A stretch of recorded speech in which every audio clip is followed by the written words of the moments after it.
Donc, je vais essayer, moi, de vous parler du verre et de vous montrer que c'est un témoin du passé et qui pourra peut-être nous permettre de mieux construire demain. Et cela dans le cadre un petit peu de l'année internationale du verre, puisque cela a été décrété par les Nations Unies en mai 2021, que 2022 serait donc l'année internationale du verre.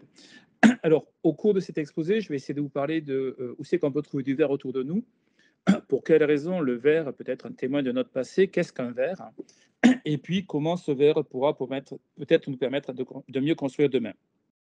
Alors, autour de nous, j'ai ici pris un schéma de la NASA et qui montre un petit peu notre univers. Où c'est qu'on peut trouver du verre? En fait, du verre ou de la matière désordonnée, on va pouvoir les trouver dans les silicates interstellaires amorphes, ce qu'on appelle vulgairement les GEMS, et que l'on va retrouver au niveau de la ceinture de Kuiper ou également après Alpha du Centaure. On peut en retrouver plus proche de nous, autour de la Terre, dans les condes vitreuses qui vont nous permettre d'avoir une idée de la naissance de notre système solaire. Et puis, encore plus proche de nous, il y a les très beaux vers volcaniques qui ont été découverts lors des missions Apollo, qui ont des couleurs très exotiques, orange, verte. On en verra d'autres tout à l'heure. Et puis, on peut également trouver du verre autour de certaines lunes telles que Europa, où on va trouver des vers d'eau, de l'eau sous forme de verre. Mais on y reviendra. Donc, si on se rapproche un tout petit peu de nous, ici, c'est un écorché de terre avec le noyau, le manteau, et puis à la surface de la Terre. Donc, à la surface de la Terre où nous sommes, où pouvons-nous trouver du verre?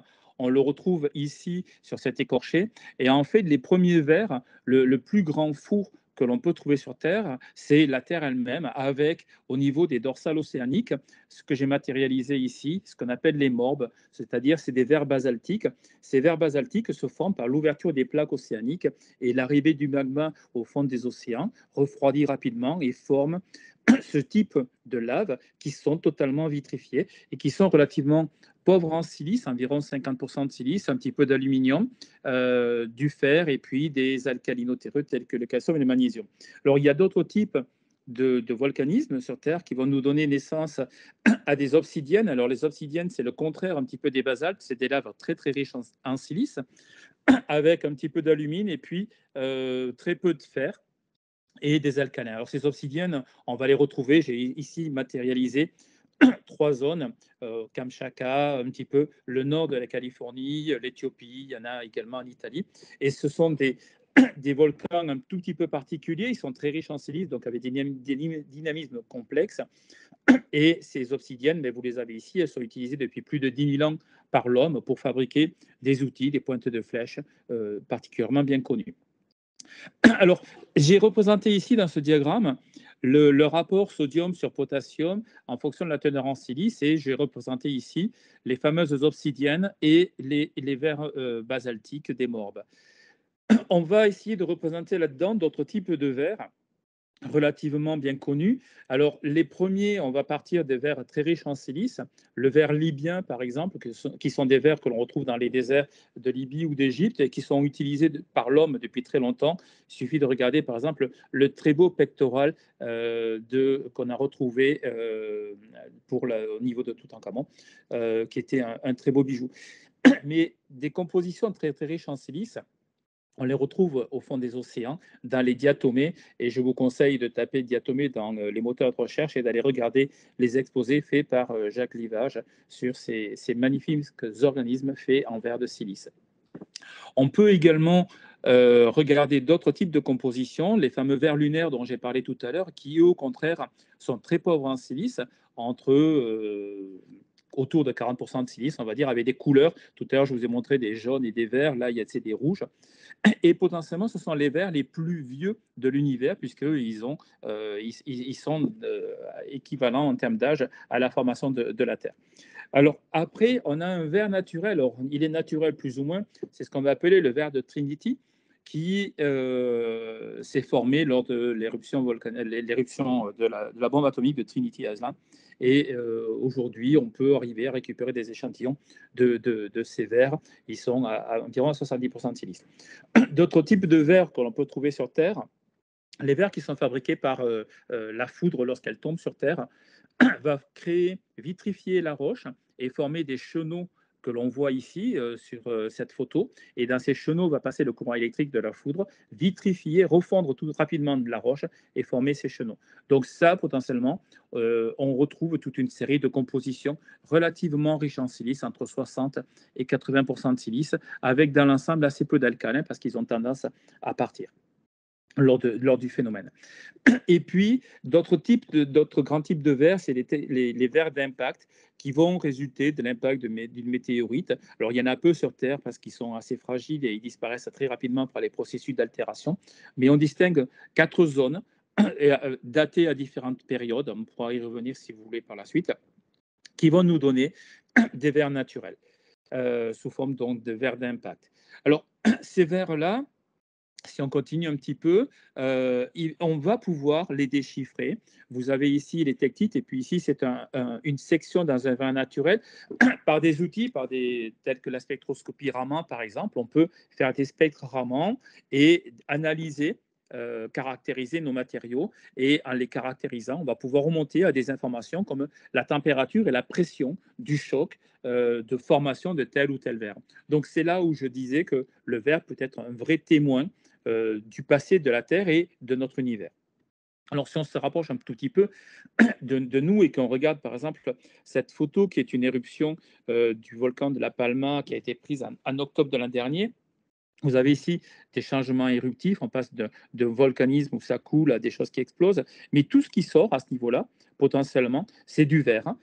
Et ce verre, quand on le regarde au microscope, ben, on trouve ici des fragments de verre, des fragments de cendre, mais tout ça, c'est de la matière désordonnée, c'est du verre. Alors, si on rentre en plus dans le détail là-dedans, ben, on va trouver ce style de structure atomique et on aura l'occasion d'y revenir. Mais ce style de structure atomique, il est vraiment universel et on le retrouve dans tous les verres, hein. Alors, dans tous les verres que nous avons autour de nous. Et donc, dans l'obsidienne de tout à l'heure, pardon, mais également dans les verres romains, ici vous avez une carafe romaine, vous avez ici un milliflori romain qui sont constitués, qui vont présenter à l'échelle atomique le même type de structure. On va le retrouver également dans le verre de l'ampoule d'Edison ou l'ampoule que nous avons aujourd'hui, dans le verre de qualité optique que l'on utilisait par le passé pour faire des lunettes ou les lunettes de Galilée, mais dans notre quotidien, dans le verre Pyrex, dans la vitrocéramique, on va partir toujours de cette structure désordonnée. Et cette structure désordonnée, on la retrouve aussi bien dans les fibres d'isolation, fibres de verre, fibres optiques. Les fibres d'isolation, vous les avez ici, on y reviendra. Ces fibres d'isolation, elles sont très performantes aujourd'hui pour fabriquer plein d'outils pour notre avenir. Et puis, le verre, c'est la même structure de verre, c'est celle des écrans de nos smartphones ou également des émails dentaires, par exemple. Alors, on va essayer de détailler un petit peu tout cela et de regarder tout cela. Donc, comme je l'ai dit, le verre, c'est un témoin de notre passé. On le retrouve dans des corps interstellaires. Ceci, c'est un fragment de verre sur le cœur d'une météorite, les fameux vers lunaires. Et puis ici, si on prend certaines laves volcaniques, on va pouvoir prendre un grain de quartz. Et dans ce grain de quartz, ici, à l'intérieur, on est capable de trouver une inclusion vitreuse. C'est-à-dire, en fait, cette inclusion vitreuse, c'est un témoin du magma qu'il y avait en profondeur. Donc, en analysant avec des outils spectroscopiques aujourd'hui, on est capable de remonter aux conditions de pression et température qui y avaient lieu dans la Terre dans certaines conditions, et donc de remonter, de déchiffrer notre passé. Mais si on regarde un passé plus récent, en prenant par exemple les magnifiques coupes de Lycurgus qui sont au British Museum, c'est le même objet qui change de couleur en fonction de la façon dont on l'éclaire. Cette coupe, c'est du verre avec des nanoparticules à l'intérieur. Et c'est un objet qui date du IVe siècle. Donc, en étudiant des objets du passé, des objets romains, gallo-romains, des vitraux, on est capable aussi de mieux comprendre l'histoire de l'humanité. Et ce verre-là, je vais essayer de vous montrer qu'il va pouvoir nous permettre de construire notre avenir. Et c'est un petit peu tout cet ensemble-là qui a motivé les Nations Unies pour célébrer donc 2022 Année internationale du verre. Donc, nos verres, je vous ai parlé de verres naturels. Je vous montre ici la diversité de compositions chimiques de verres naturels. On a des verres très, très riches en silice, relativement riches en alumine, riches en fer et puis riche en calcium et en magnésium, les couleurs vertes que j'ai marquées. Et ces laves-là, elles sont fabriquées par environ les 1150 volcans que l'on a sur Terre actifs. Et il faut juste imaginer que les partenaires verriers, les acteurs verriers actuels fabriquent des quantités de verre tous les jours, mais la Terre, tous les jours, fabrique 1200 tonnes de magma à la surface de la Terre, et ces 1200 tonnes de magma, c'est ce qui arrive au niveau des dorsales océaniques, c'est des vers de morbe basaltique. Alors, je vous montre là une très grande variabilité de composition chimique, mais si on rajoute là-dedans les vers humains fabriqués par l'homme, les fibres optiques, le pyrex, les vers romains, le verre à vitre, les bio-verres, etc., on se rend compte que la complexité augmente énormément et potentiellement, il y a un nombre infini de verres que l'on peut avoir avec beaucoup d'éléments chimiques. On va y revenir dans un petit moment.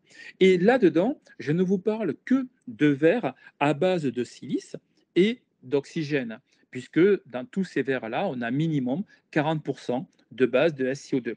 Mais, on va le voir dans quelques instants, il est possible de fabriquer des verres sans oxygène. C'est ce qu'on va appeler les verres de chalcogénure, les verres métalliques ou des verres organiques.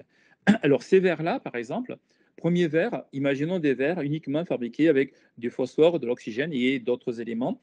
Ces verres-là, ils vont être utilisés pour fabriquer des lasers, par exemple le laser Mégajoule qui est en cours de fabrication sur Bordeaux, mais un verre que l'on utilise quotidiennement potentiellement, c'est le calgon, qui est un verre de phosphate et qui va nous permettre, qui est utilisé en millions de tonnes tous les jours dans des processus domestiques. D'autres verres, c'est des verres métalliques. C'est des verres qui, on prend les éléments de transition, le fer, le titane, le chrome, on ne met pas d'oxygène, on monte tout ça aux températures et on va arriver à obtenir des verres avec des propriétés mécaniques absolument fabuleuses, des modules Young très importants. Et pour l'instant, on les fabrique en petite quantité, mais c'est un grand avenir pour plein de matériaux. D'autres verres, fabriqués depuis maintenant plus de 40-50 ans, c'est des verres à base de chalcogénure. Donc, c'est des verres où on a remplacé l'oxygène, parce que l'oxygène, il est embêtant, il absorbe dans l'infrarouge, et donc il nous masque toute une série de rayonnements. Donc, ici, vous avez des verres de chalcogénure bien noirs, des beaux disques, et vous voyez qu'on voit la main derrière les disques de l'autre côté, mais on ne le voit pas à travers. Et si on regarde cette même image avec une caméra thermique dans l'infrarouge, on se rend compte que ce verre noir, qui ne permet pas de passage de l'image visible, va permettre de voir le rayonnement thermique et on va voir les doigts à travers ces disques-là. Ces images-là en verre de calcogénure sont très importantes et elles sont utilisées tous les jours aujourd'hui dans plein de caméras, aussi bien sur des voitures qu'à des fins chirurgicales et autres. Et puis enfin, je vais mentionner les verres organiques. Alors, le plus célèbre des verres organiques, ça va être le caramel que tout le monde peut potentiellement relativement adorer. Donc, je vais essayer de vous montrer qu'on est capable de fabriquer des verres avec potentiellement tous les atomes du tableau périodique, peut-être à l'exception des gaz rares. Mais donc, on peut fabriquer des verres d'oxyde, de chalcogénure, des verres métalliques, d'allure et également les verres organiques. Et donc, cela implique potentiellement que l'on peut fabriquer des verres avec toutes les liaisons, tous les types de liaisons, liaisons covalentes, ioniques, métalliques, van der Waals, hydrogène, et puis également on peut les combiner possibles. Donc cela nous donne un nombre infini de verres euh, fabriqués par l'homme. Alors, ce verre-là, comment on le fabrique? Comment on va faire un verre?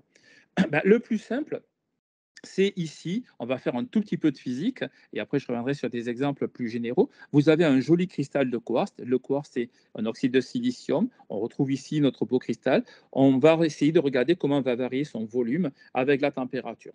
Et donc, si on chauffe ce cristal avec la température, son volume va augmenter jusqu'à la température de fusion. On va fondre notre cristal de quartz, et puis on va se retrouver avec un liquide de silice. Ce liquide de silice, potentiellement, c'est ni plus ni moins, ici j'ai représenté une tour de fibrage, c'est potentiellement ce que l'on va avoir à très haute température lorsqu'on va fabriquer une fibre de verre, ça va être essentiellement de la silice, et ici donc on a un liquide de silice. Et donc maintenant on est dans l'état liquide, imaginons que l'on va refroidir tranquillement notre liquide, on va avoir ce qu'on appelle le liquide surfondu, et on diminue la température, on continue de diminuer notre température et puis on va se retrouver à un moment donné avec un gros problème. On va se retrouver avec une intersection à ce niveau-là Et cette intersection, c'est ce qu'on appelle le paradoxe de Gaussmann. Il n'est pas possible d'avoir un liquide qui ait une propriété telle que le volume ou d'autres propriétés inférieures à celle du cristal. Donc cela veut dire qu'entre ce point ici et le point que l'on a au niveau du liquide, il va falloir une transition. Et cette transition, potentiellement, elle va dépendre un petit peu de la vitesse à laquelle on va refroidir.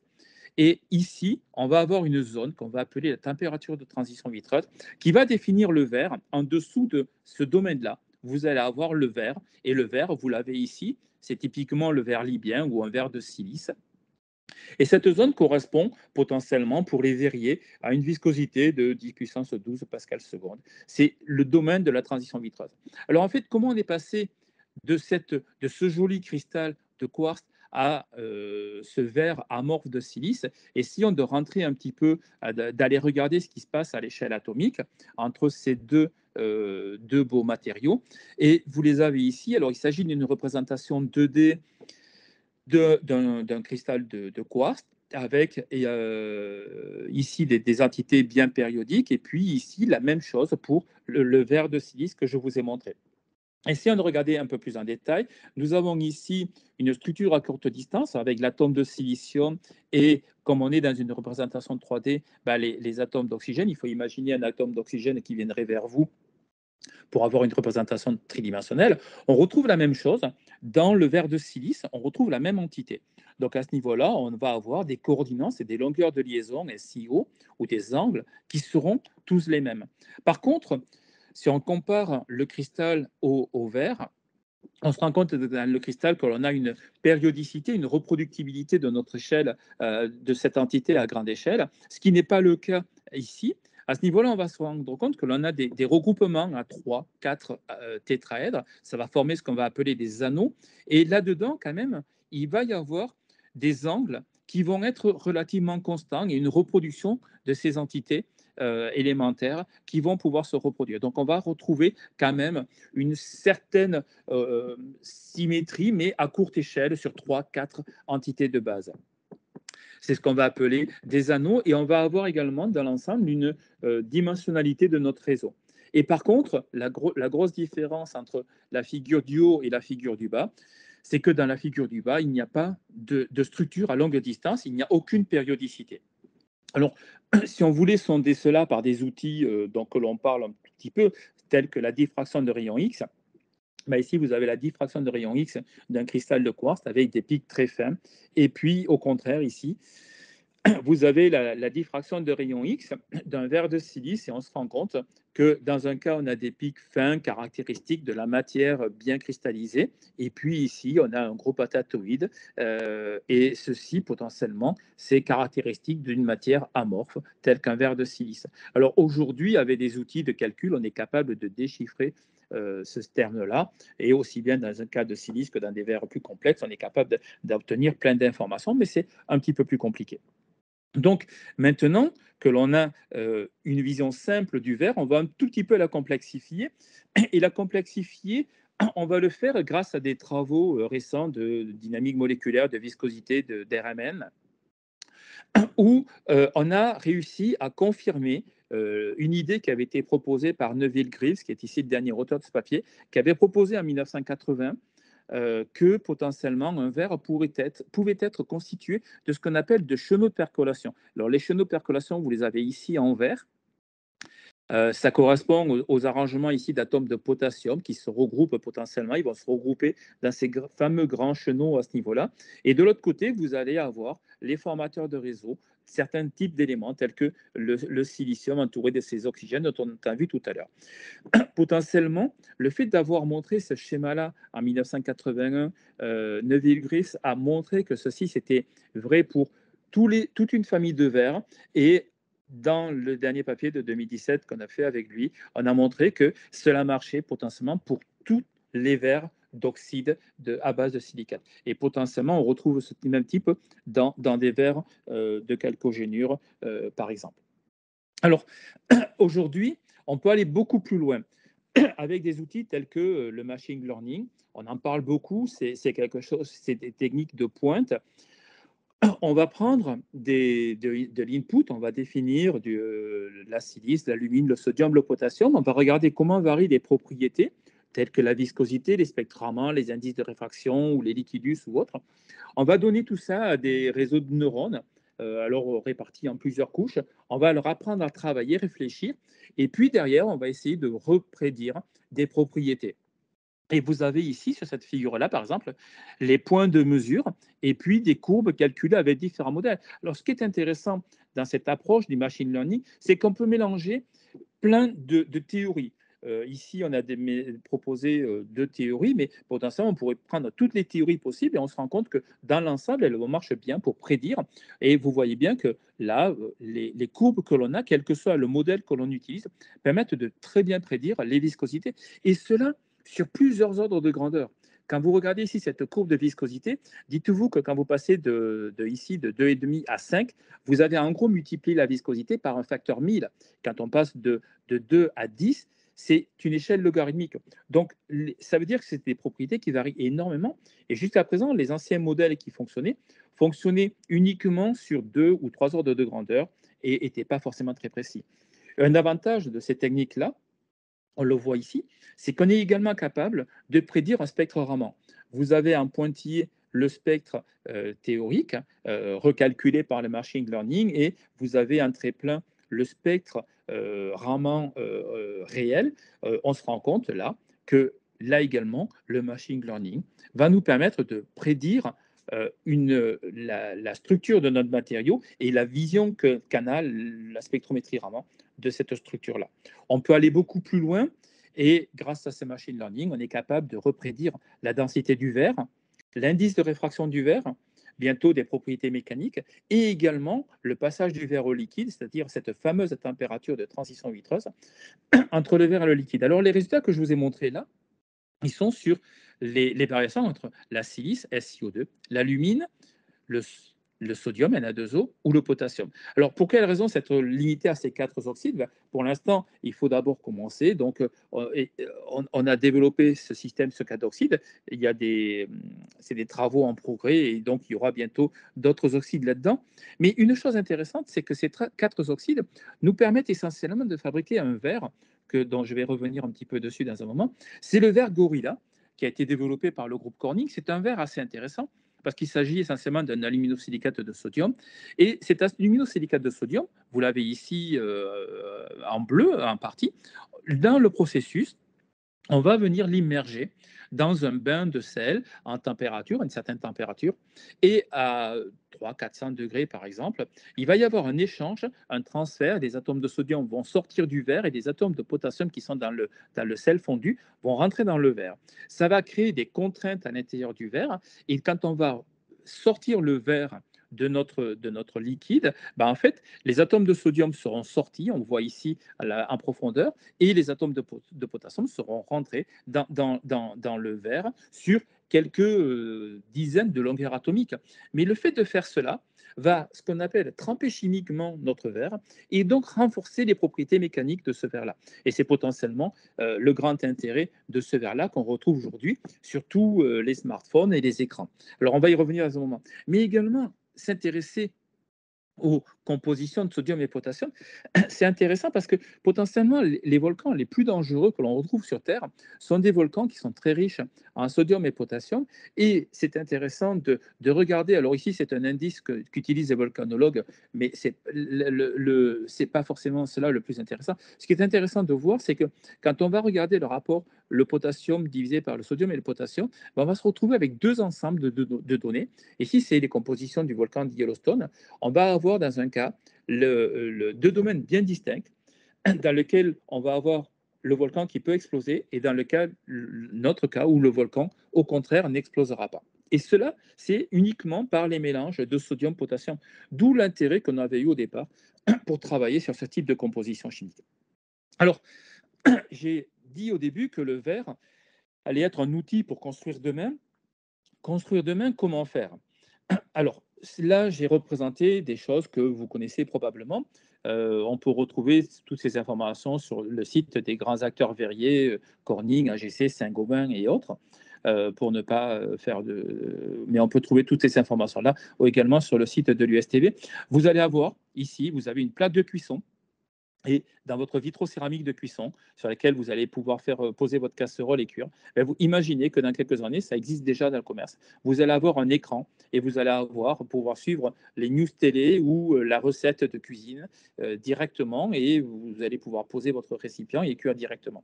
Vous pouvez aussi imaginer des écrans tactiles entièrement transparents pour les futurs ordinateurs, des écrans pliables. Et puis, j'ai remis ici une voiture avec, imaginez, un écran, l'écran de votre pare-brise en verre Gorilla. Ça veut dire un écran beaucoup plus fin, donc une diminution de poids pour votre voiture, donc diminution énergétique pour faire fonctionner votre voiture. Également un écran tactile. Également, on parle de plus en plus de smart windows. Imaginez les murs de votre maison thermiquement isolés par du double ou du triple vitrage, bien évidemment, mais vos murs en verre qui peuvent s'obscurcir, s'éclaircir, couper le rayonnement au cours du temps, programmer tout cela. On trouve tout cela et tous ces matériaux-là existent aujourd'hui. Alors, ça existe, donc c'est assez facile, on peut les trouver sur Internet, mais on peut aller plus loin avec du verre aujourd'hui. On est capable de reconstruire l'homme. Alors, chose assez classique, vous imaginez, vous avez des caries, ça arrive quand on a mangé trop de caramel, et vous avez des caries, c'est des trous, c'est des défauts dans nos dents, et il faut réparer tout cela. Alors, la meilleure façon de le réparer, c'est d'utiliser des bons dentifrices. Alors là, je cite un dentifrice qui a été développé par l'école de Larry Hunch. Je vais revenir dans un petit moment sur ce personnage. C'est un dentifrice qu'on ne trouve pas en France pour diverses raisons, mais il y a le concurrent en France, c'est développé par Sensodyne. Et vous allez vous laver les dents avec des nanoparticules de verre. Et pendant les 2-3 minutes de lavage que vous allez utiliser, vous allez reconstruire votre émail et reboucher vos caries. Une autre chose, c'est des nouveaux travaux sur lesquels on est en train de travailler. Vous avez ici une dent, vous cassez votre émail dentaire et il faut restaurer cette dent-là. Ben, en fait, on va pouvoir la restaurer avec des verres, des vitraux céramiques à base d'aluminosilicate, les mêmes aluminosilicates que ce que je vais vous ai montré de sodium, de potassium ou de lithium. On va être capable de reconstruire cet overlay en biomatériaux. Mais on peut aller beaucoup plus loin encore pour reconstruire l'homme.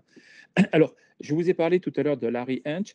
C'est quelqu'un qui est décédé il y a 3-4 ans de ça, mais qui a eu une idée fabuleuse dans les années 50, 60, d'imaginer ce verre d'une composition qu'on appelle le 45S5. Vous avez ici sa composition chimique, c'est la base de verre à vide dans laquelle il a rajouté du phosphore, il a diminué un petit peu la teneur en silice, et ce verre, c'est un bio-verre. Et en fait, grâce à ce bio-verre, on peut faire plein de choses. On peut faire des implants osseux, mais on peut aussi aller plus loin.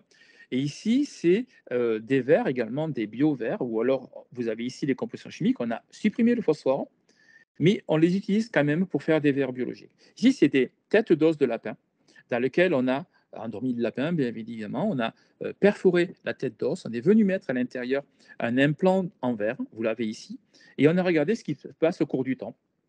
Et ce qui passe au cours du temps, c'est que vous avez le verre va disparaître et on refabrique de l'os à partir de ces vers-là.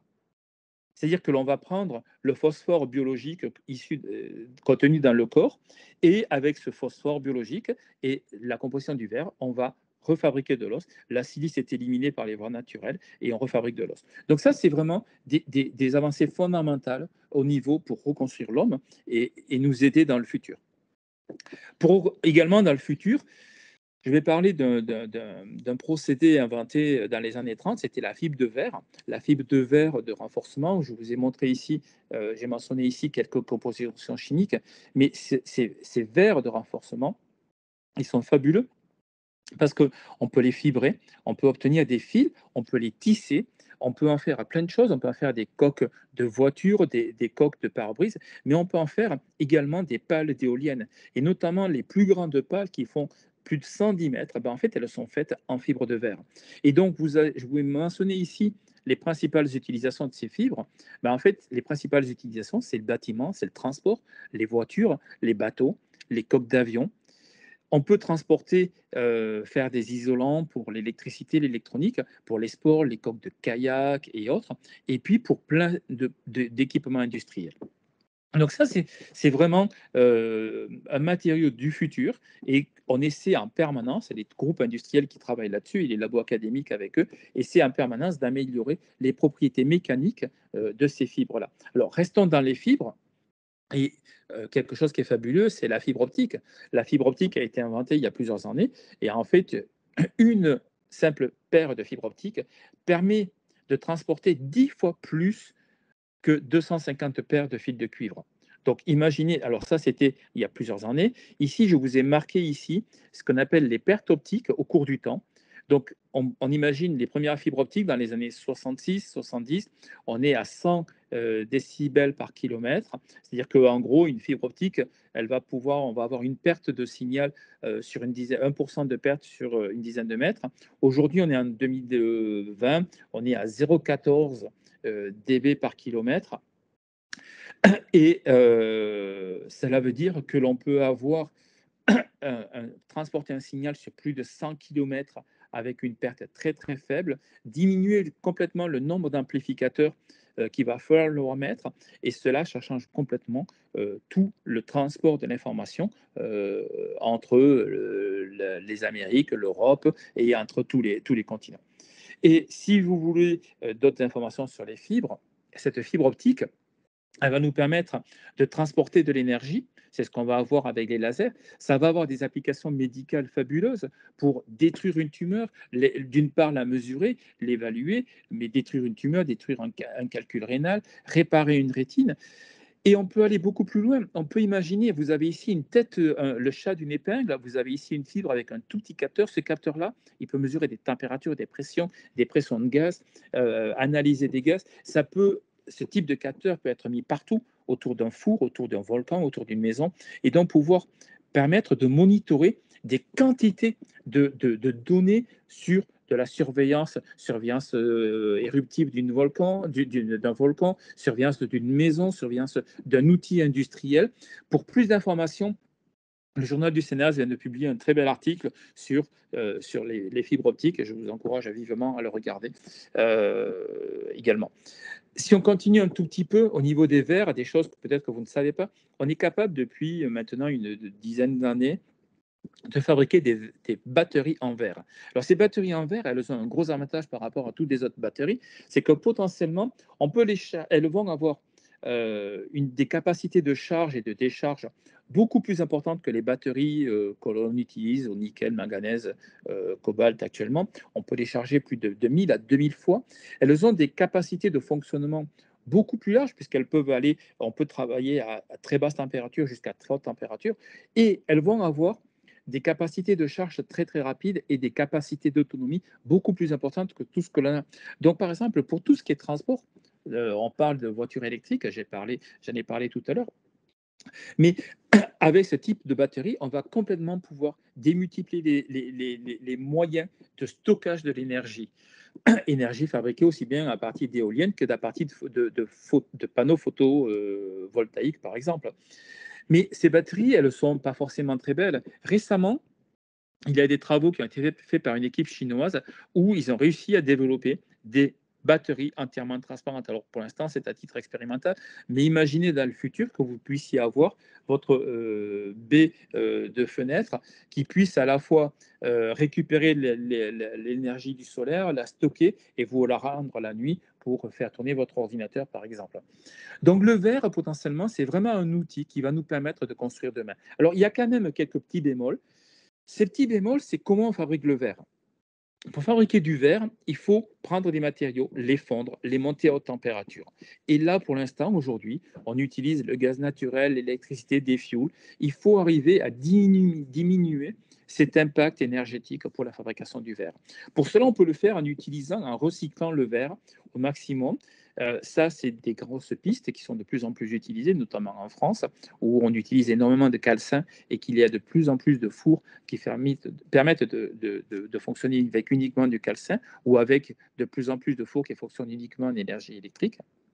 Alors après, on peut se poser plein de questions sur comment est fabriquée cette électricité, mais dans n'importe quel cas, j'ai mentionné que nos verres, une majorité des verres, c'est de la silice, du calcium, du sodium, avec quelques autres éléments. Et le calcium et le sodium, généralement, ils sont apportés à partir de carbonate.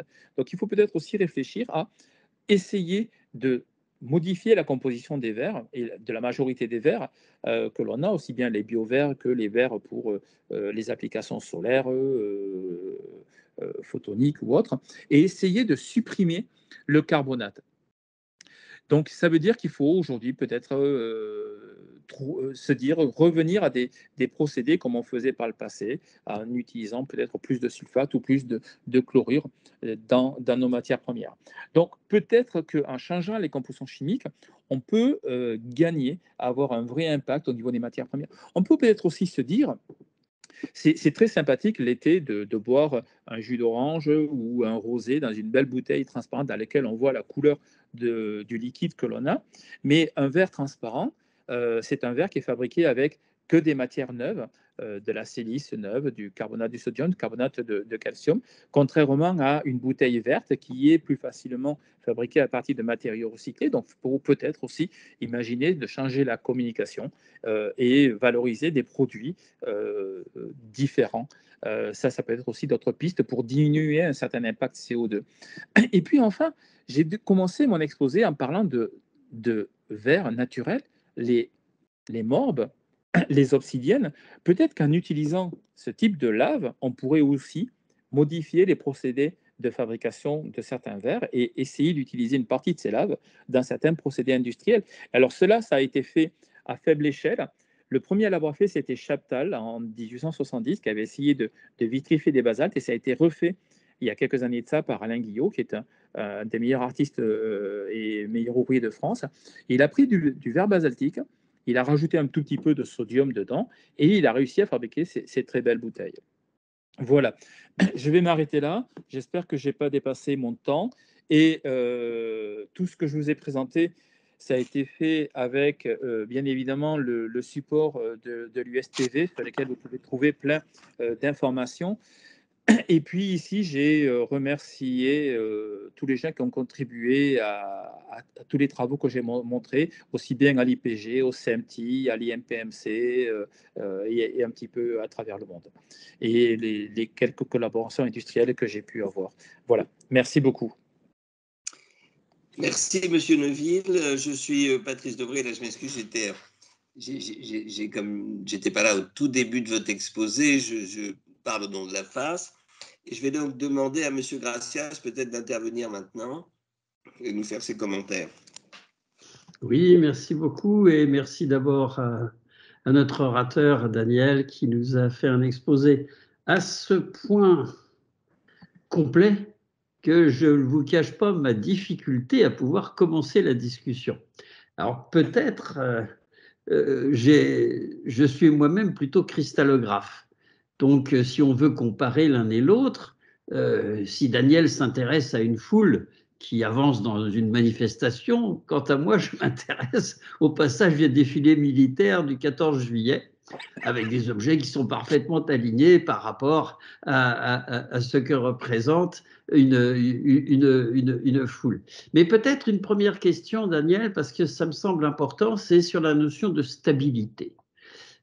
Et tu nous parles avec envie, et c'est magnifique, de tous les utilisations qu'on peut faire d'un verre, mais un physicien pourrait se poser déjà une première question en disant, mais qu'en est-il de la stabilité des verres? Sont des objets qui sont véritablement stables, au sens, une fois qu'on les a fabriqués, ils vont rester ad vitam aeternam sous cet effet, ou sont-ils métastables seulement? Et peut-on finalement distinguer dans ces verres ceux qui sont particulièrement stables longtemps de ceux qui ne le sont pas longtemps? Alors, je vais te répondre en deux temps. Le premier, j'ai mentionné les vers lunaires. Ces vers lunaires, ils ont l'âge de notre système solaire. Ils sont particulièrement stables, et ils sont particulièrement stables parce que sur la Lune, il n'y a pas d'eau, et donc il n'y a pas de processus d'altération. Et donc, ça permet d'assurer la longévité de l'eau, d'un verre. Si on regarde les verres que l'on a sur Terre, Et les verres sont utilisés beaucoup pour stocker des déchets domestiques ou déchets nucléaires. Et il y a énormément de travaux. On se rend compte qu'en fait, la majorité des verres que l'on a sur Terre, ils vont être fragiles à l'altération et ils vont avoir des durées de vie limitées, relativement limitées, mais ces durées de vie sont relativement longues.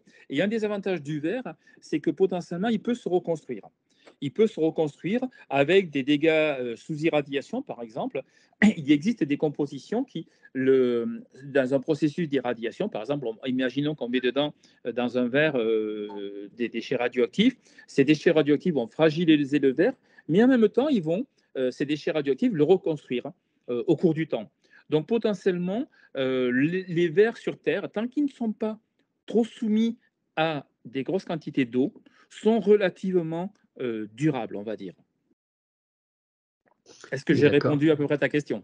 Oui, bien sûr, tout à fait. Alors, en particulier, effectivement, sur les déchets nucléaires, il est extrêmement important de comprendre que si jamais une fissure apparaît dans un déchet nucléaire, ça peut être extrêmement grave puisque ça peut laisser échapper des produits excessivement toxiques. Et le grand truc, c'est d'utiliser alentour des verres dont la densité n'est pas maximale, en sorte que lorsque les particules de rayonnement frappent l'environnement, elles permettent à différents atomes de tomber les uns sur les autres, de compacter l'objet, ce qui permet au fur et à mesure de l'irradiation, non pas de faire des trous, mais au contraire de rendre l'objet de plus en plus compact et donc d'empêcher toujours davantage le départ des produits radioactifs à l'extérieur.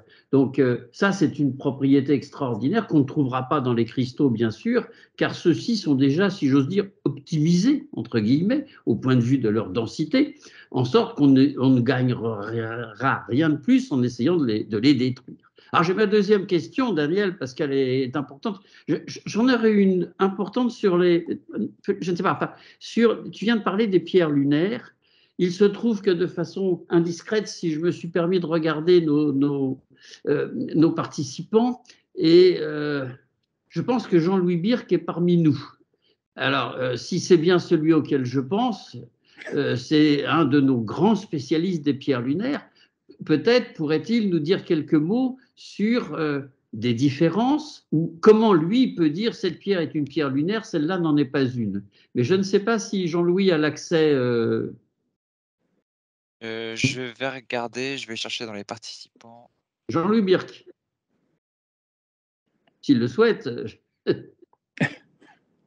Bonsoir Jean-Louis. Attendez. Je crois que son micro n'est toujours pas activé. Vous trouvez, Clément? Vous trouvez? Écoutez, le temps que vous puissiez, si on peut, et s'il le souhaite intervenir, ça sera avec le grand plaisir qu'on l'écoutera, je pense, parce que c'est quelqu'un d'extraordinaire au point de vue des pierres lunaires. Donc, je voudrais poursuivre ma question néanmoins en attendant, Daniel, c'est qu'il y a un autre lieu commun que je vais sortir, excusez-moi, ce sont des banalités, mais elles sont importantes. On dit fragile comme du verre. Or, la fragilité, c'est un élément extrêmement important, y compris dans les constructions, parce qu'on a besoin d'une certaine ductilité. Alors, les ductilités dans les métaux, on les comprend très bien, ça s'appelle des objets simples qu'on appelle les dislocations, et elles interviennent précisément, elles sont faciles à déterminer parce que ce sont des écarts à la périodicité. Vous voyez, vous avez un objet parfait, dès qu'il y a un écart, vous dites « Ah, il y a un défaut ».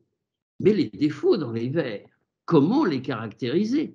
Puisque un verre n'est pas périodique, il n'a pas a priori de loi qui permettent de définir exactement quel est l'environnement d'un atome, celui-ci varie en restant autour de valeurs moyennes de point en point, il est donc extrêmement difficile de pouvoir dire, tiens, ici, ça ne se passe pas comme là, il y a un défaut. Alors, comment est-ce qu'on peut expliquer les propriétés mécaniques des verres et sous quelle forme peut-on essayer d'améliorer la ductibilité, excuse-moi, de ces composés? Alors, je ne suis pas tout à fait sûr alors, je ne suis pas mécanicien et il faudrait mieux demander à mon ami Tanguy Roussel. Mais au niveau des propriétés du verre, Tanguy notamment a fait des travaux remarquables et a montré qu'il y avait une corrélation nette entre le module Young, c'est-à-dire en fait une vraie propriété mécanique, et ce qu'on appelle la température de transition vitreuse. Et notamment, les verres métalliques ont des modules Young très très importants et donc des propriétés mécaniques particulières. Alors, j'ai mentionné quand même les fameux chenaux de percolation de tout à l'heure, qui sont à des nano-échelles. Et aujourd'hui, on est en train d'essayer de regarder un petit peu comment varie, par exemple, le module Young en fonction de ces chenaux de percolation. C'est des travaux récents qu'on est en train de faire, par exemple, au laboratoire. On sait que ces chenaux de percolation sont de plus en plus gros quand on a du potassium, par exemple, dedans. Et l'idée, c'est de voir est-ce qu'on peut essayer de corréler ces chenaux de percolation avec des variations de module Young. Mais je t'en parlerai plus donne-moi un peu de temps on pourra en reparler. Je suis tout à fait d'accord sur le caractère exceptionnel du module Young, qui montre que ce sont des objets qui résistent, n'est-ce pas? C'est le chêne et le roseau. Mais quand on est très dur, on est très fragile. C'est ça le problème. Tout à fait. Et donc, ça peut poser des difficultés quant aux applications, en particulier du côté essentiellement architectural de construction. Alors, si tu permets, dans le cas des verres, il y a un faux ami. Le regretté Austin Angel, qui nous a quittés l'an dernier, avait introduit les termes de verre fort et de verre fragile.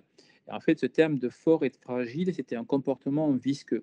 Quand on regarde un petit peu la littérature verrière rapidement, on parle de verre fort, on parle de verre fragile.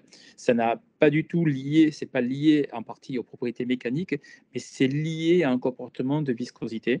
Les verres forts étant les verres, on va dire, SiO2, GO2, des verres très fortement connectés, et les verres fragiles étant plutôt des verres organiques.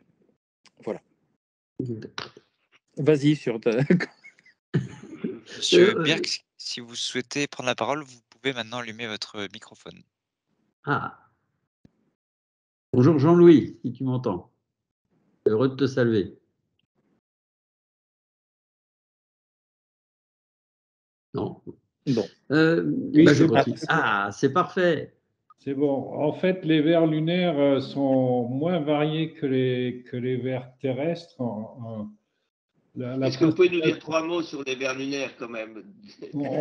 Si on regarde la composition chimique des vers lunaires, sur Terre, on trouvera bien des vers qui ressemblent beaucoup. La principale propriété par rapport aux vers terrestres, c'est leur âge. En fait, en mesurant les isotopes, ils sont extrêmement vieux. Ils font entre 3 et 4 milliards et demi d'années. Donc, c'est comme ça qu'on voit qu'ils viennent bien de la Lune. Et puis, en fait, la surface de la Lune est aussi extrêmement sèche. Donc, a priori, ils sont extrêmement pauvres en eau et peut-être moins susceptibles de changer au cours du temps. Alors, ça se voit bien quand on fait les analyses. Si on plonge un échantillon lunaire dans de l'eau et perd une partie de ces éléments rapidement, on trouve tout de suite des ions en solution, des choses comme ça. Mais ce qui permet vraiment de les différencier, c'est les mesures isotopiques. Alors, en complément de ce que tu viens de dire, Jean-Louis, les vers lunaires également sont très très riches en titane, contrairement aux vers basaltiques que l'on trouve sur Terre. Et ça fait partie de toute une série de questionnements.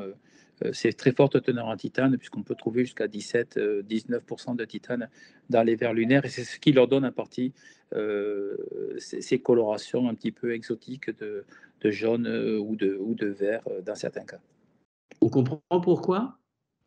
Oui, le titane est réduit sur la Lune. Il y a du titane 3, donc ça a tendance à donner des couleurs. Alors, ce n'est pas uniquement une histoire de couleur, de réduction, parce que le titane 3 a plutôt tendance à donner des couleurs bleues, si je me souviens bien, mais c'est plus des interactions entre le fer et le titane. Des transitions électroniques entre le fer et le titane qui donnent ces couleurs, d'après ce que j'ai pu comprendre. Je ne sais pas si mon ami Laurent Cormier est connecté, mais s'il est connecté, il pourra être beaucoup plus pertinent que moi sur les histoires de couleurs. Sur cet aspect de couleurs. Tu nous as montré un vase romain, si j'ai bien suivi tout à l'heure, Tout à fait. qui éclairé de deux façons différentes était tantôt vert, tantôt rouge. J'observe que ces deux couleurs sont complémentaires.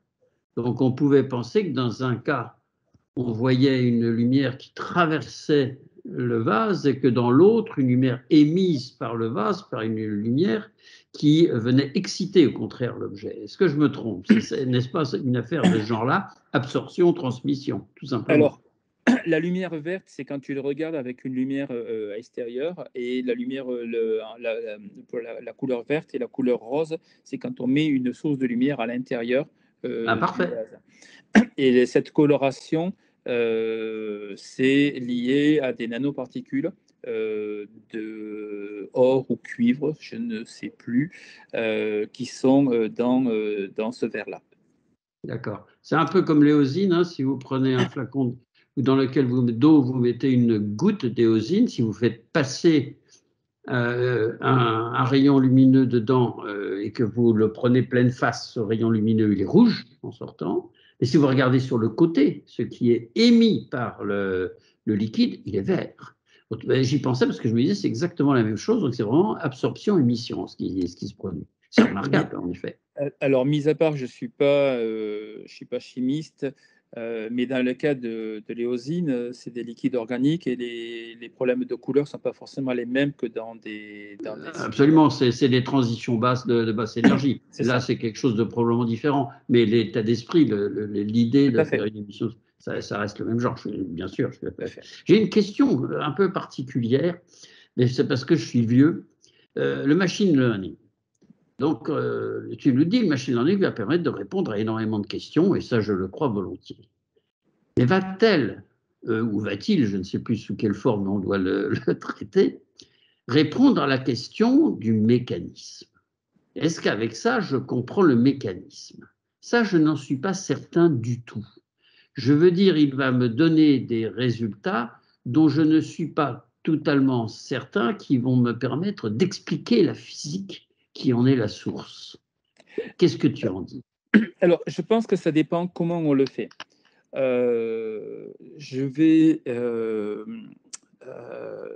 Actuellement, il y a 2 grosses équipes à travers le monde, 3, qui travaillent en machine learning sur les vers.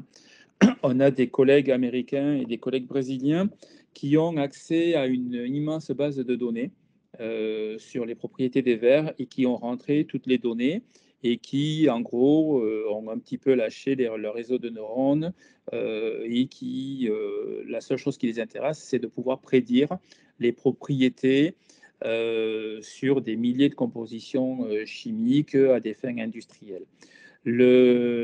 L'article et les travaux que j'ai mentionnés ont été faits par Charles Lelos, qui est un jeune maître de conférence que j'ai dans l'équipe. Et on a pour l'instant travaillé que sur 4 oxydes, et on a bientôt le modèle avec 6 et 8 oxydes qui va sortir. Et là-dedans, on contrôle tout. C'est-à-dire qu'on est capable de comprendre et de prévoir à la fois les propriétés et la structure. Nos camarades américains ou brésiliens ne prédisent pas le spectre Raman, par exemple. Ils vont prédire le liquidus, le TG, un petit peu la viscosité. Et la viscosité, ils vont la prédire non pas avec la même précision que nous. Et nous, en fait, on est capable de le prédire parce que, d'une part, les données que l'on a rentrées là-dedans ont une meilleure précision que les données de cette base de données. Et d'autre part, on utilise ce qu'on appelle la théorie anthropique des processus de relaxation, qui permet de calculer l'entropie de configuration. Et on a aussi développé des outils qui nous permettent de relier cette entropie de configuration à la structure du verre, soit par spectrométrie Raman, soit par résonance magnétique nucléaire. Et donc, ça dépend vraiment comment tu fais ton machine learning. Tu peux le faire vraiment en utilisant le machine learning en boîte noire. C'est ce que font beaucoup d'industriels aujourd'hui et c'est ce que beaucoup de groupes veulent. C'est-à-dire, en fait, on donne des données, on a des réseaux de neurones qui vont calculer, et puis ce qui nous intéresse, c'est les résultats purement applicatifs. Et nous, tel que Charles l'utilise, c'est vraiment un outil supplémentaire pour modéliser plus rapidement un grand nombre de données. Donc, ça dépend vraiment de la façon dont on va utiliser cet outil. Le machine learning, potentiellement, les réseaux de neurones, c'est vieux c'est utilisé depuis très longtemps. Albert Tarantola, qui est décédé il y a déjà plus de 10 ans, utilisait les réseaux de neurones il y a 30 ans de ça. Donc, c'est des outils qui sont anciens, mais ça dépend vraiment comment on va les utiliser. Oui, c'était un peu ma crainte, précisément. C'est un peu un parallélisme qui est faible, mais qu'on peut évoquer de la simulation sur ordinateur en Monte-Carlo, par exemple, par rapport à des expériences ou à des modèles qu'on appelle, en physique, on aime bien les modèles intégrables, et bien sûr, il n'y en a plus beaucoup pour pouvoir en faire, mais il y avait cette espèce de plaisir de pouvoir réussir à piéger, si j'ose dire, sous une formule, même un peu compliquée, peu importe, un phénomène physique dont on avait pensé pouvoir avoir bien cerné le contour.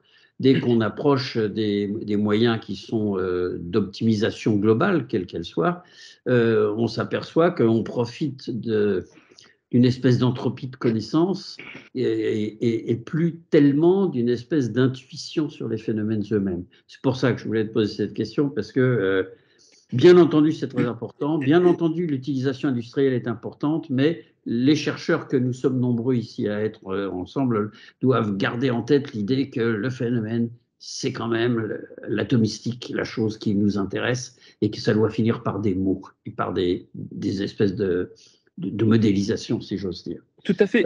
C'est un vrai outil, et comme tous les outils, c'est uniquement la façon dont on l'utilise. Une autre question d'un béotien total, et j'espère que vous m'en excuserez. Tu parlais tout à l'heure du problème de fabriquer ces verres. Nous pensons ici à des verres genre à base de silice, des choses comme ça, et qui doivent partir de carbonate, de choses de ce genre-là, et donc libérer du CO2. En sens inverse, existe-t-il des verres carbonatés? Oui. Ah, tout à fait. Ça On est pourrait être capable. intéressant, justement, d'en faire des pièges à CO2. Alors, oui, l'idée peut être intéressante. C'est des verres c'est des compositions qui sont difficiles à vitrifier. Alors, des liquides carbonatés, il y a plusieurs papiers dans la littérature où on arrive à fabriquer des liquides carbonatés. Il y a des volcans potentiellement qui donnent des laves carbonatiques. Il y a le Lingay en Afrique qui donne des coulées de lave très très fluides. C'est des liquides ioniques. Et il y a quelques carbonates qu'on arrive à vitrifier. Mais c'est des conditions bien particulières, avec des trempes très très rapides et donc des processus. Il faudrait imaginer derrière des processus industriels complexes pour avoir des vitesses de trempe très très élevées. Oui, d'accord. Mais donc, l'idée, ça finirait par coûter plus d'énergie que ça n'en présenterait. Il faut peut-être y réfléchir. C'est une très bonne question. Il faut y réfléchir. D'accord. Écoutez, quant à moi, j'ai probablement très mal joué mon rôle, puisque je n'ai réussi à lancer la discussion qu'avec notre ami Birk et Jean-Louis. Mais je souhaiterais que de nombreuses personnes puissent intervenir pour poser des vraies bonnes questions et non pas celles un peu béotiennes que je me suis permis de poser jusqu'à présent. Donc, y a-t-il des gens que la discussion intéresse et qui pourraient apporter de l'eau à tous les moulins qu'a lancé notre ami Daniel? Alors, je vais en poser une. Moi, je suis médecin et j'appartiens au comité d'éthique en ce moment du CNRS. Nous réfléchissons aux interfaces cerveau-machine. Et j'ai lu qu'on peut saupoudrer le scalp de poussière de verre pour essayer de s'en servir comme des électrodes, pour essayer de capter les signaux électriques du cerveau et après les repasser dans des machines. Et je voulais savoir si c'était, ayant lu ça, je n'ai pas lu beaucoup plus que cette phrase, je voulais savoir si c'était des choses que vous connaissiez et si c'est des verres spéciaux qu'on utilise dans ces cas-là. Alors, je surveille de façon assidue ce qui se passe au niveau vert pour les applications médicales, mais cela, je n'en ai pas entendu parler. Je tâcherai de me renseigner. Si vous avez, je suis preneur. C'est encore très expérimental. Merci. C'est manifestement parce que si vous passez sur des enregistrements qui sont directement sur le crâne, en fait, vous perdez énormément d'informations. Et donc, les gens cherchent aujourd'hui des choses qu'on pourrait introduire, si vous voulez, en dessous. Voilà. Alors, non, moi, j'ai une autre question qui est beaucoup plus générale en termes de recherche que vous faites. Est-ce qu'au fond, vous faites du fondamental et quelques personnes s'en détachent pour aller faire de l'innovation et lancer des startups? Ou est-ce que des gens viennent vous voir en vous disant, écoutez, voilà, on a tel besoin, est-ce que ça pourrait se faire avec du verre? Est-ce que vous pourriez trouver des capacités de verre qui est tel aspect, telle capacité de solidité, ou j'en sais rien, ou de couleur, ou de forme particulière? Autrement dit, est-ce que vous travaillez en top-down ou au contraire en bottom-up? Alors, je suis pas, ces termes-là me satisfont pas forcément. Je suis chercheur CNRS, rattaché aux sciences de l'univers en plus. J'ai, dans l'ensemble, depuis presque 30 ans, eu peu de financements publics, et la majorité des financements que j'ai obtenus sont des financements venant du privé. Mais j'ai réussi à convaincre mes interlocuteurs privés à ne pas répondre directement à leurs questions. C'est-à-dire que potentiellement, quand un industriel vient me voir en me disant on a ça comme problème, j'essaie de leur montrer qu'il faut prendre le problème de façon un peu plus large et essayer d'avoir une réflexion plus large pour mieux comprendre. Et en fait, au final, on y gagne. C'est-à-dire, si un industriel vient me voir en me disant je veux telle courbe de viscosité, bon, c'est intéressant, mais c'est de la prestation et ça, on ne le fait pas. Parce que ça prend du temps et qu'on n'a pas de support technique pour le faire. Mais par contre, on peut essayer de lancer un travail fondamental pour comprendre le rôle de tel élément chimique ou tel élément chimique sur la viscosité ou sur la structure d'un verre. C'est-à-dire que si un industriel veut des verres avec du cérium ou du cuivre ou du zinc à l'intérieur, plutôt que de faire une seule courbe de viscosité avec cet élément rajouté avec du silicium, de l'aluminium ou autre, on va essayer de faire une vraie systématique pour comprendre le rôle de tel élément, à la fois son rôle en termes de propriété et son rôle structural. Et ça, potentiellement, ça fait une trentaine d'années que ça marche, ce partenariat, et dans l'ensemble, j'arrive à peu près à survivre, on va dire. Mais bien, donc, bravo. La prestation directe, c'est quelque chose que l'on peut faire dans des gros laboratoires quand vous avez du vrai support technique. Et ce n'est pas le cas de mon équipe. L'équipe, c'est essentiellement 2 personnes aujourd'hui et ça a été pendant plus de 20 ans une seule personne. Donc voilà. D'accord. Alors, je vais lire une question d'un auditeur qui est que pensez-vous des verres à froid, entre guillemets, sol-gel pour la fabrication additive? Ah, alors ça, c'est un bel avenir. Et ça peut faire partie des pistes. C'est clair que les procédés aujourd'hui. Peut-être vous pouvez nous détailler un peu la question, parce que je ne suis pas sûr que je la comprenne aussi facilement que ça. Alors, mon ami Romuald a posé cette question. Je pense qu'il y a 2 aspects là-dedans. Il y a d'une part les procédés additifs par les impressions 3D, par exemple, et puis il y a la technique sol-gel. Alors, la technique sol-gel, je ne suis pas un grand spécialiste. Il m'a semblé que tout à l'heure, Jacques Livage était connecté et c'est lui un grand spécialiste de ces techniques-là. Les techniques sol-gel, c'est potentiellement vous mettez des oxydes en solution et vous laissez perdre petit à petit le solvant et vous avez à la fin un matériau que vous pouvez réchauffer et partir d'un amorphe et potentiellement dans certains cas obtenir un verre. Le procédé additif, c'est quelque chose, c'est tout ce qui tourne autour des impressions 3D. Et c'est un petit peu ce que l'on va utiliser pour la reconstruction des overlays dentaires. L'idée étant de fabriquer un matériau, de le mettre sous forme de pâte. Et le moment où vous l'avez sous forme de pâte, vous pouvez le manipuler avec des imprimantes 3D et donc lui donner la forme que vous voulez. Vous le séchez, c'est-à-dire vous évacuez le ligand et après vous allez le réchauffer et donc obtenir un produit final qui aura la forme que vous voulez avec la partie silicatée résiduelle, par exemple. D'accord.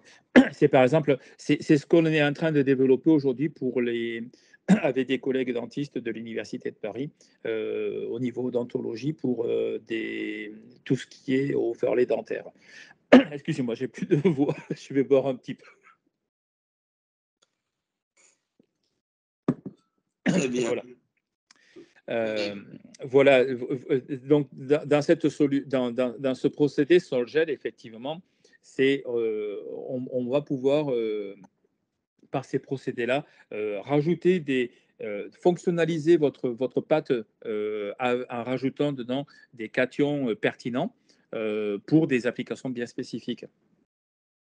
Mais c'est clair que je n'ai pas du tout parlé aujourd'hui des impressions 3D. Je ne sais pas s'il y a... Et il faudra qu'on fasse effectivement une séance là-dessus, parce que c'est très important.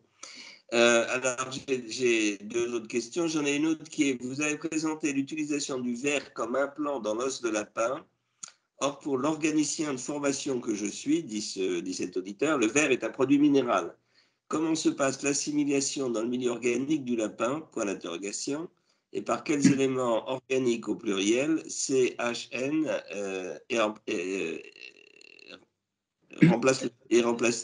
CHN est remplacé par le silicium? Alors, c'est une très bonne question, très pertinente. Et j'ai travaillé récemment avec Delia Brauer, qui est à l'origine avec Larry Hunch et Robert Hill du dentifrice que j'ai montré tout à l'heure. Ce qui se passe, c'est que vous faites un implant de verre au niveau de l'os, petit à petit, la silice est éliminée par les voies naturelles. Et pour l'instant, il n'y a pas de vrais dosages qui ont été faits. Et en fait, dans le corps humain, le corps humain est relativement riche en phosphore. Le phosphore va réagir, des fluides biologiques va réagir avec le sodium et le calcium de l'implant vitreux que l'on a mis, et on reconstruit de l'os au cours du temps. Et ce cours du temps, c'est très rapide, c'est quelques dizaines de semaines, c'est supérieur à quelques mois, mais en moins d'une année, on est capable de reconstruire de l'os en ayant mis donc un silicate ou un phosphosilicate de calcium-sodium. Mais le silicium est éliminé par priori par les voies naturelles. Ce que je sais pour en avoir discuté avec ses collègues récemment, c'est qu'ils n'ont pas pour l'instant tout à fait compris comment le silicium est éliminé. Ce que l'on sait, c'est que le phosphore, il est introduit, il y a 2% de phosphore dans certains de ces bio-verres, mais apparemment le corps humain est très riche en phosphore, et il y a une réaction entre le phosphore des fluides biologiques contenus à l'intérieur du corps et ce verre pour refabriquer de l'apatite qui est le composant essentiel de l'os, bien évidemment. Merci beaucoup. Alors j'ai une autre question qui est quels seraient les outils pour contrôler les caractéristiques de durabilité des objets en verre, notamment pour l'alimentaire, pour relancer par exemple la consigne? Oh Ça, c'est une question politique et pas forcément liée à un scientifique. La France a fait des choix dans les années 70 de mettre des containers et de refondre le verre pour fabriquer de la bouteille. L'Allemagne préfère plutôt le système des consignes.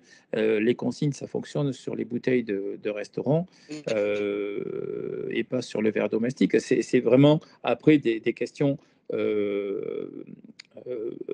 politique, parce que de toute façon, de la consigne, il faut laver la bouteille, il faut la nettoyer, il faut la packager. Je n'ai pas d'idée aujourd'hui sur le bilan CO2 de la refonte du verre. Je sais que refondre du verre, c'est un vrai gain énergétique sur les fours. Je pense que le calcul serait relativement compliqué entre le verre des consignes que l'on avait il y a 40 ans ou 50 ans de ça, et qu'on a encore en Allemagne, et le recyclage du verre. C'est une vraie question. Je pense à vrai dire que ça concerne la durabilité. Autrement dit, est-ce que la refonte, entre les deux stratégies, la refonte et la consigne, est-ce que le verre a la même caractéristique de durabilité? C'est ça que je comprends de la question. Je n'ai pas d'élément de réponse. Quand on refond le verre, on refabrique un verre neuf, qui peut reprendre, qui peut revivre très longtemps. Et en consigne, le verre consigné, potentiellement, il va s'abîmer, il va durer également très longtemps. Une chose qui est très amusante, quand vous allez au restaurant et que vous prenez les bouteilles d'eau que l'on trouve dans les restaurants, si vous regardez, je prends ici une bouteille, et quand vous regardez ici à la jointure, au changement de diamètre de la bouteille, dans les eaux de restaurant, vous allez voir qu'elles sont toutes cassées, elles sont rayées. Et en fait, ceci, ça vient simplement que les eaux, les bouteilles, les eaux en bouteille des restaurants s'entrechoquent à ce niveau-là. Et donc, vous avez à ce niveau-là des ondes d'éclat qui se produisent. Donc, potentiellement, j'aurais tendance à dire que les bouteilles consignées auront peut-être ont peut-être plus de fragilité à long terme que des bouteilles que l'on refabrique. On va dire que le verre, quand on le refond, c'est un petit peu le phénix, il renaît à l'identique de ses cendres avec des propriétés neuves à 100%. Merci beaucoup. Moi, j'ai une question que je voulais vous poser sur les batteries. Vous nous avez présenté des batteries qui avaient une durée de vie extrêmement longue. Qu'est-ce qui empêche ça passer en application aujourd'hui, ces batteries-là, ou c'est... Non, les premiers travaux sur ces batteries, c'est Goodfellow, c'est 2013, le premier papier. Il y a plusieurs équipes à travers le monde. Il y a peu d'équipes en France qui travaillent sur ces batteries en verre. C'est une autre histoire. Mais je pense que il y a encore quelques années avant que l'on ait des batteries en verre dans le commerce, et puis de là à ce qu'elles soient transparentes pour le grand public, il y a encore, je pense, quelques dizaines d'années devant nous. D'accord. Écoutez, moi, je ne lis plus d'autres questions des auditeurs. Monsieur Gracias, vous en avez d'autres qui vous sont revenus depuis tout à l'heure ou... Non, je n'en ai pas d'autres. J'écoute à chaque fois Daniel. Évidemment, sur le problème des batteries, je suis assez surpris parce que j'ai beaucoup de mal à imaginer quel moyen à l'échelle atomique est utilisé pour réaliser les polarités suffisantes d'accumulation de charge électrique dans des temps qui sont remarquables. Tu nous as parlé de quelques dizaines de secondes, je ne me suis pas trompé. Oui, moins de 60 secondes. C'est ça. Ouais. C'est les publications récentes actuellement. Oui, et justement la question qui vient d'être inscrite à l'instant et je trouve exactement la bonne, c'est quel principe d'oxydoréduction, sur quel principe d'oxydoréduction se base-t-on? Alors en fait, ce qu'ils utilisent, c'est des aluminosilicates ou des borovanadates de lithium. Et en fait, ce qu'on utilise, c'est le déplacement, la conductivité du lithium entre les deux pôles, potentiellement. Ah, d'accord. C'est de la conduction ionique. C'est de la conduction, tout à fait. D'accord. Non, je n'ai pas d'autres questions, excusez-moi. Très bien, écoutez, j'ai l'impression que je ne lis pas effectivement d'autres questions venues des auditeurs. Donc, non, voilà. Non, pas d'autres. Donc, je vais, bien écouter, au nom de Bretagne et de la FAS, vous remercier. Ah, si, voilà, une autre. Alors, attendez, on repart sur les bouteilles consignées. On nous dit, les bouteilles consignées sont prévues dès le départ pour cette fonction, elles sont plus épaisses et plus lourdes. Donc, en conséquence, cet aspect de la quantité de matière utilisée pour les bouteilles consignées est à prendre dans l'évaluation du bilan. Oui. En bref, on a tendance à vous écouter tous les deux, c'est-à-dire cet auditeur et vous-même, à penser que finalement la stratégie française est plutôt mieux et qu'il vaut mieux refondre le verre que de consigner. D'après ce que je comprends. Écoutez, je ne vois pas d'autres questions et je tiens donc à vous remercier au nom du CTAM Bretagne et de la FAS. C'était tout à fait passionnant et tous les deux d'ailleurs. Et en tout cas, M. Neuville, vous nous avez appris des choses magnifiques sur les propriétés du verre et fait rêver beaucoup des auditeurs. Voilà, merci encore et à très bientôt. Et vous êtes les bienvenus pour écouter nos invités du jeudi ultérieur. Vous savez que nous changeons à chaque fois de sujets et que nous passons donc d'une problématique à l'autre. C'est ça l'intérêt de ces rendez-vous. Merci à vous et merci à Daniel de nous avoir invités. C'était absolument passionnant. Je sors un peu moins sot que je ne l'étais ce matin. Merci. Merci à tous et merci Denis. d'avoir été ce grand témoin. Merci.